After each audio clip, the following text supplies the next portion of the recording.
हम मीनू झा प्रणाम करै छी समस्त मिथिलावासी के। आइ हम एकटा उपनयनक बाबा के गीत गाबऽ जा रहल छी। कोशिश करै छी अहाँ सबके नीक लागे। धन्यवाद। जय मिथिला, जय मैथिली। गंगा के आरे किनारे की बरुआ पुकारे हे। गंगा के आरे किनारे की बरुआ पुकारे हे। आहे भेजी देथु अपन बाबा नाव की ताही चढ़ी आयब हे। आहे भेजी देथु अपन बाबा नाव की ताही चढ़ी आयब हे।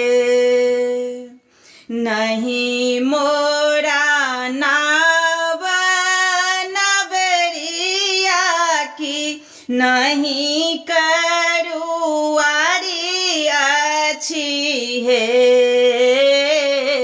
नहीं मोरा नाव नवरिया की नहीं करुआरी अछि हे।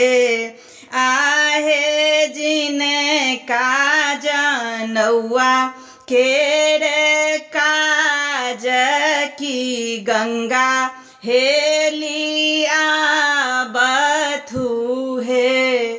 आहे जिनका जनौआ केरे काज की गंगा हेलिया बथु हे।